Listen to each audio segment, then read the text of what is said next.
Now, I'm biased, and with all due respect to the commissioner, of course, but I got to save the best for last, okay? Because there's only one GOAT in the broadcast business, as far as I'm concerned, greatest of all time.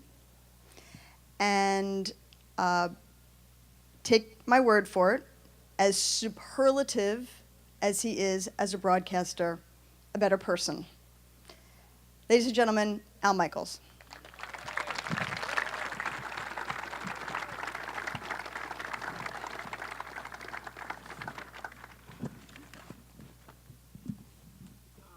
How was the golf? Are we going to run out of light here, baby? What do you think? Hi. How are you? Good.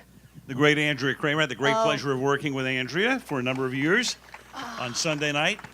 I'll put her up against any reporter in the country, print or electronic. Thank you. She's fantastic. Thank you. Even though Jeff Sessions had an easier time Tuesday before the Senate Intelligence Committee than Roger Goodell had tonight. But is that a compliment? That is a compliment. Okay, just checking. And we didn't shut you off like Kamala Harris got shut off the other day either, right? Let's talk some football. Oh, yeah. On to football. On to football. So Sunday Night Football, the #1 primetime show for a record-tying 6th consecutive year. Average viewership, 20.3 million people, 39% higher than the most watched scripted program on television, which would be NCIS for those of you scoring at home. And, you know, they say that the announcers don't matter. In my opinion, the announcers really matter. And so, look, you have, in my opinion, I don't think I'm alone, the strongest, most influential voice in the most popular sport in this country, football, pro football. What are the issues that are out there for the NFL at this point? Well, look, the NFL has a lot of issues, and a lot of it stems from the fact that, I don't want to say there's a lot of jealousy out there, but when you read some of the things about the National Football League, and when you know, as those of us who are inside the game know, that the league is trying to address every one of them. And, of course, the movie Concussion came out, and everybody said, how can any parent allow their kid to play football, et cetera, et cetera. Look, sports can be dangerous. Football is a contact game. So is hockey. So is the NBA, believe it or not. Certainly boxing, certainly MMA, and all of the rest. Nobody forces anybody to play football. Kids want to get into it because they love it. And I shouldn't say surprised, but I was down at an elementary school, my grandson the other day in the 4th grade, and I addressed all of the kids, and football is still a very, very, very popular sport, and will continue to be. I think. What'd you tell the 4th graders? Well, I told them to keep watching Sunday Night Football, because if there's a Nielsen book in Manhattan Beach, I told them a number of things, but baseball actually scored surprisingly well when I went around the room and asked for their favorite sport. But football it's America's pastime right now. And I grew up, I'm old enough that I was actually here, not only for Super Bowl I, which I sat about 20 rows up on the 45-yard line rooting like hell for Kansas City because I loved the AFL over the NFL at that particular point. But I was here for the 1959 World Series. The Dodgers played the White Sox right here. And the first time I came here was 1958, November 2nd, 1958. And this is before the NFL is the NFL. The NFL was maybe a tenth of what it is right now. And baseball was the true national pastime. And the Rams played the Chicago Bears. Sid Gilman was coaching the Rams, and George Halas was coaching Chicago, and Billy Wade was the quarterback for the Rams. this is going all the way back. Do you know what the attendance was that day? And you can look it up. 100,470. 100,470. When Southern California was about half the size that it is right now, and football was a tenth as popular as it is right now, when you have black and white television and maybe one game a week, So when people say to me, can Southern California support football, I go, let me get this straight. More people live in Los Angeles County than live in Sweden, the entire country. Sweden has 9.7 million, LA County has 10. So you have LA, Orange County, Riverside, up towards Santa Barbara. A lot of people from San Diego will still make their way up to watch the Chargers. If you have 19 to 20 million people living in Southern California, I think you can fill 70, 80,000 seats for probably 4 teams. But let's just start with 2 right now, because we were bereft of a team for over 20 years. And I'll go into my 32nd year of doing the number 1 game of the National Football League, 20 years on Monday night and 12 on Sunday. I have never done a game, never, in the city of Los Angeles. So Wait, Sean, never? You've never? Well, because when the Rams had moved to Anaheim, by the time Right. I get to football, so I did some games down there, and the Raiders would never sell out here, so at that point you'd have to black the game out. Mm-hmm. So I'm imploring Coach McVay, Coach Phillips, and Mr. Demoff, and the rest of the staff to be good Al enough just wants to sleep in his own to bed. be Come good on, enough folks, you got to do it. so you guys get flexed into a freaking Sunday night game this year, please. And I'll give up my per diem for it too. And you'll give up a 4 Seasons for it too. Well, that I'm not maybe sure about, but I'll give But the 4 Seasons in Beverly Hills, that's okay. There you go. Right. There But you- anyway, in terms of I think the league is in good shape. And you talked about the ratings. Let me just make one point about the television ratings, because we all read, and people who are not that informed on television, not in sports necessarily, but in other avenues, keep talking about, the NFL and what happened, and the ratings are down, and fewer people are watching, and all this stuff is going. So meanwhile, every week in the LA Times on either Wednesday or Thursday is a list of all of the primetime shows on the over-the-air networks, and it's about 120. And I keep looking at this thing going, every week Sunday Night Football is number 1, and not only that, Thursday Night Football, which takes all of its slings and arrows, was number two overall when it was on NBC, and the few games on CBS were number 4. And I'm thinking to myself, wait a second, I'm reading a review about some great new show that all of America is watching, and you can't miss it, and blah, blah, blah, it's changing television. And I look at the ratings, and it's number 27. So I'm going, wait a second, 27 is great, and we stink because we're number 1? What kind of cockamamie bookkeeping is that?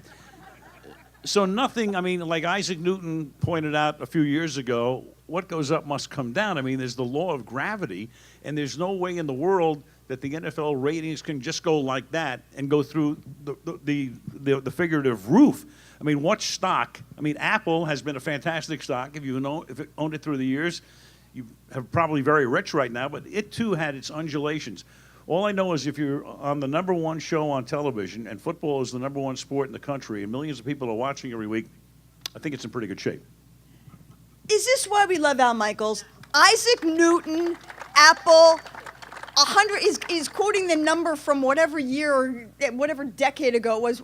How does your brain work, man? How do you keep all this stuff in there? I'm making this up, basically. That's right. Nobody is pulling out the numbers from that game. But you can pull them up. 100,470. Rams sorry, won 41 to 35. Somebody fact check. We don't want any fake news. Yep. We need to fact check here. Wade will know. Willie Gallimore had a great Trask. day, and so did Jaguar John Arnett at a USC. Only Wade and I would understand this. Never cease to amaze me. I don't think people have a sense, as no matter how many decades you've been doing this, how hard it is to prepare each week. Give a sense of what your week looks like preparing for Sunday Night Football. What's evolved through the years is the fact that the fans now have far more access to the information that we used to have fairly exclusively and they couldn't have access to. Now, everything is available. So you have to stay in front of the fans because they know as much as you do about certain things. So I think one of the things that we all try to do, especially on Sunday night, and I know most of the other broadcast teams try to do this, what can we tell you that you don't know? In addition to announcing the game itself and going through what the strategy is likely to be and what's in talking to the players and the coaches, we get a sense of what everybody is trying to do, if nothing else. And that's the one area in which we are probably ahead of the fans. The fans know all the statistics, they know the numbers and all of the rest. And look, they've been educated. They've been educated by television mainly through all the years. So, I mean, when you listen to, you know, the John Maddens of the world and the Chris Collinsworths of the world, you know, my last two partners over 15 years, it doesn't get any better than that. That's, you know, DiMaggio and Mantle, as far as I'm concerned. You think you know a lot. Now the fans sometimes think they know a little bit more, you know, than they really do. Especially if you listen to talk radio. I mean, there's a lot of cockamamie stuff that comes out on talk radio, but for the most part, they know more than you do. So what we try to do is, having been around the NFL for over 3 decades now, I have a pretty good list of people I can talk to all of the time. You know, bounce stuff off of them, hear stuff from them. We go in, we meet with the coaches, we meet with the players. You know, we watch tape. It's interesting how we do this too. Chris Collinsworth will watch the coaches' tape and all of the internals, because that's, you know, what Chris's main focus is going to be during the game. I will watch each team's last 3 television appearances, and especially if you're doing a team like the Dallas Cowboys, who are on a national game almost every week. I want to know what Joe Buck and Troy Aikman have been talking about. I want to know what Jim Nantz and Phil Simms, and now it's Tony Romo, what they've been I want to know what the fans know, because the fans have watched that team. So I'm going, wait a second, I don't want to say something parenthetically like, hey, did you know, when I know that the guys have talked about it over the past 3 weeks. So you're trying to find something a little bit different. And then there's nothing that's better than a great game. And I know that people seem to think, you know, we go around the country, and especially Chris takes a lot of heat because, you know, Chris is a very opinionated guy, and no matter what town we walk into, you know, he'll walk up to the booth and the fans will say, well, why do you hate us? You know, why do you hate the Cowboys? Why do you hate whatever? It has nothing to do with that. He's just pointing out what he sees, and he sees a lot more than, you know, a lot of people see. All we root for is drama. You just want drama. You want a game that goes down to the end. And, you know, we get to do the Super Bowl this year, and my dream was always to do the first overtime Super Bowl. And I'm sitting there at home watching Fox do the game this year, and it's 28-3, and I'm going, boy, am I glad I'm not doing this game. And at the end of the game, I'm going, God damn it. There went the first ever overtime Super Bowl. So maybe next year it'll be triple overtime. There you go. You have to aim for something. But the one thing you're not talking about, and from my experience, Al mentioned, obviously we worked together for a number of years. Here's the thing. If there's any budding broadcasters out there, keep this in mind. The play-by-play man extraordinaire that he is knows the rules of the game better than anyone. And I will never forget our first year, 2006, the botched snap in the Seattle-Dallas playoff game. And play happens, Al calls it, we go to commercial, and I'm listening in my ear. And he very methodically just went through exactly what was happening. And it was like a clinic. And that, to me, is something that gets underrated. You know the rules so well. I mean, yeah, there's you know, Ken Hurd who's helping out and all that stuff, and your spotter and this and that, but, you know, Malibu Kelly Hayes, but still, it's your knowledge of the rules which is unparalleled. Well, you know, look, I think almost everybody in my business now really understands the rules a lot better, because we do pay a lot of attention to it. They're complex and they're confusing. I mean, to this day, I may know the rules, but I don't know what a catch is anymore. I mean, what the hell is a catch? I mean, we all know. I mean, we're watching Des Bryant and the Dallas Green Bay game. We're watching we're going, wait a second. So I understand. But what you try to do is just you slow it down a little bit, and then you have to know what they're thinking about. This will be interesting this year too. This is a different thing, Andrea, because it's going to be coming out of New York. Right. So as Roger said, no more under the hood. This is bringing the. I called it an iPad and got in trouble. Whatever it is, it's the Microsoft. Tablet. It's the tablet. You bring the tablet out like Moses on the Ten Commandments. Can't believe the crap I got from Microsoft that time. That's why I love when Belichick threw the damn thing down. I love that was the best thing of all time. But It'll be interesting. They bring the tablet out, and then New York's going to be able to, make the call. You're going to use that Moses reference the first time? I'm going to probably wait till mid-season, and I'm going to wait to try to keep an audience. So if it's 28-3, I may throw that in there. You mentioned Tony Romo. So between Tony Romo with the A team on CBS and Jay Cutler with the B team on Fox, what advice do you have for them? Tony is going to be, I think, excellent. Now, will he be excellent the first time he comes out of the blocks? No, because he's going to have to learn the mechanics of how a television broadcast operates. It's a lot more complex than people think. There's a lot of stuff going on where, we have constant communication with the truck. When you've got 20 cameras and 15 tape machines and all kinds of stuff going on, and, you never know where a great isolated shot will come from. I mean, this all happens at warp speed, and Tony hasn't done it yet. Now, he's going to practice, and Jim Nantz will do a great job with him, and Jim will be a great mentor for him. But I can only think back. I was telling the commissioner today, we were playing golf, years ago when I was doing Monday Night Baseball at ABC, and back in the early 80s, Earl Weaver had retired as the manager of the Baltimore Orioles. He would subsequently unretire, but Earl comes to the booth with me in 1983. And Earl was just the bantam rooster, and he was full of life and full of energy and got thrown out of 100 games, great personality and all the rest. So we do about 6 or 7 Monday Night Baseball games, and Earl is sitting there like he's rigid, and his shoulders are like this, and he's not, his back is stiff, and he's not moving his head. And I said, Earl, you can relax. I'm looking at you. This is off the air. I said, Earl, just, relax. Everything's fine. You're off to a great start.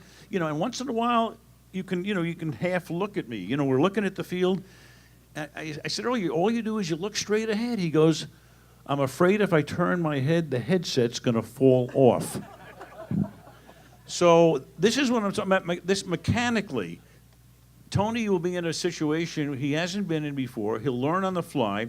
He'll do it under a microscope because they put him on the #1 game. I think it was a terrific choice.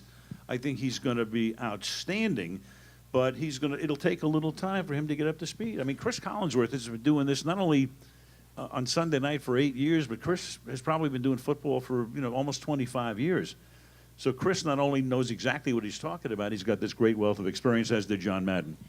I would be remiss in asking you, obviously it's a great point of pride, about Beth Mowins, who has been doing preseason games for the Raiders and now becomes the first woman to call a Monday night, first woman to call an NFL game during the regular season. It'll be Monday Night Football, Chargers at Broncos on September 11th. She doesn't need necessarily advice on play-by-play because she's done it, but she's working with a newbie analyst this one time in Rex Ryan. So what challenges lie ahead of her? Challenge may lie ahead for Rex more than for Beth, because I don't know her, but I've heard her, and she does a really good job. I heard her do a lot of college football, and I think she did the Raiders preseason for a couple of years, and I think she's very good. She's excellent. So it's going to be, in a way, a very exciting night for her, a fascinating night for her. A lot of attention will be paid to the fact that it's the first woman to do an NFL game. But I think with Rex, it's an interesting pairing because it'll get a lot of attention. Mm-hmm. And it's the #2 game that night. It's the later game that starts at, after 10 o'clock Eastern time. And so a lot of people will look at, I think she has the experience to be really good, to be fine. And as far as I know, and again, I've watched her a number of times doing college football, she's prepared. She's prepared. And look, this business should be a meritocracy, and it is. And I'm delighted to see she's getting an opportunity. Yeah, totally agree. So in all of your years, if you reflected back, what's one event you would have wanted to call? Could be anything, one event or one game that you would have wanted to call. Well, I would have liked to have done the last 17 minutes of regulation of the Super Bowl plus overtime this year.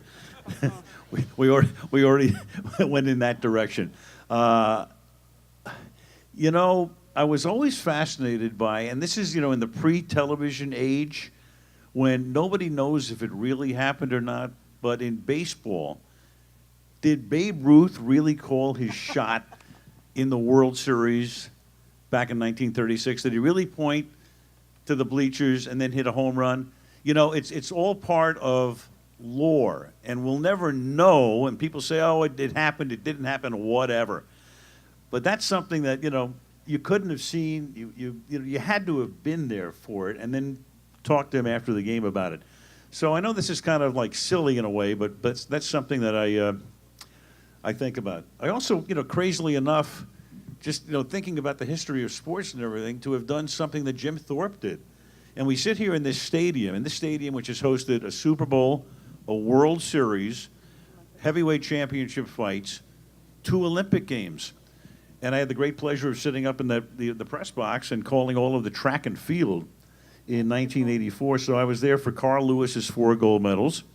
I was there when Mary Decker got tripped by Zola Budd, or they got tangled, and she went down in the end. All that stuff happened here in the Los Angeles Memorial Coliseum. So again, I go back to, you know, loving the history of sports and never having, you know, Jim Thorpe never appeared on television because there was no television. How good was he? This guy played Major League Baseball, professional football, was unbelievable in track. He was an archery champion. I mean, I'm sure he bowled like 293 every day if they did bowling alleys at that time. How good was he? I would love to have seen him. All right, so I'd be remiss if I didn't ask, who do you like this year? Let me preface this by saying... And it's June. It's June. I'm going to preface that, Okay. but it's June and It's June. It's way early. And every team looks great in Yeah. June, right? Right, Wade? Oh, you guys look fantastic. You already predicted He's an exactly. They already won the undefeated Super season. Bowl.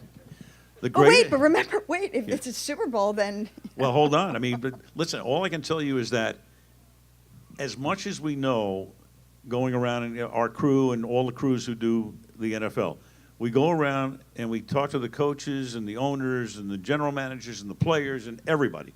And we know all of the stuff that's being whispered, and we know more than almost anybody could possibly know. If I had to make my living betting on professional football, I would be It's going living... to get tweeted, just remember Okay, this. it's okay. This speaks to why we love sports and why we love the NFL in particular. If I had to make my living doing this, I'd be living in a trailer park in Yuma. I mean, this is why we love, because you know, but you don't know. You don't know.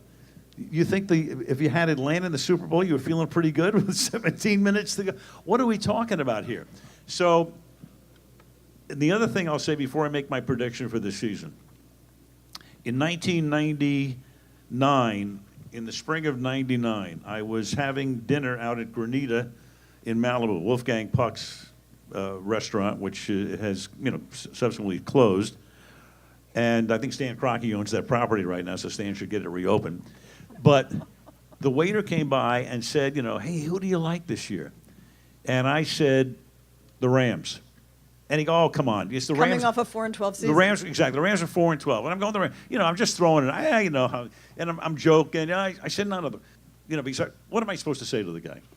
So what happens? Trent Green gets hurt in preseason. A guy named Kurt Warner, who everybody thought was the running back for Seattle, the other Kurt Warner comes in, has the most unbelievable season ever. They win the NFC. Warner is the MVP. They go to Atlanta and beat Tennessee in the Super Bowl. And the Rams, they won one for Georgia in Georgia that year. So, of course, when I go back to Granita the next, February, I got 37 staff people all gathered around the table asking me who the hell I think is going to win. So you're making people this is a build-up, so now you've got a lot of people waiting with bated breath here. The Rams, who else? What are we talking about? If this were at StubHub, it would be the Chargers, but it's the Rams for tonight. He knows how to work a crowd, that's for sure. That's for sure. Well, Al, thank you so much. First of all, a happy Father's Day to you. Thank you. With your 4... John as well. Thank you for your 4 beautiful grandchildren and your 2 wonderful kids. And can't thank you enough for your time, and it's always such a pleasure. Could listen to you endlessly, but you will next see him on Thursday night. So let me ask you, as we're parting, what do you think is going to happen in Foxborough on that opening Thursday? When Roger comes to town? When Roger comes to town. You know, I was with him after we played golf today, and we went to a disguise shop. Now, you know what? Look, they're gonna boo the hell out of him. We know that, but that's part of what the drama is. And what do we think? We know what's going to happen, but that's part of the deal. By the way, every commissioner gets the hell booed out of him. I mean, Adam Silver walks. What has Adam Silver done that's wrong? Almost nothing. He's done a fantastic job in the NBA. They're booing the hell out of him in Oakland the other night. I For saw what? that. I was actually surprised at that. Gary Bettman's getting booed in Nashville. What? What are we talking about? What is this all about? So I think, you know, when it's announced that the commissioner's there, people just boo. Period. But no boos for Al Michaels. No Only boo. huge applause. Come on now.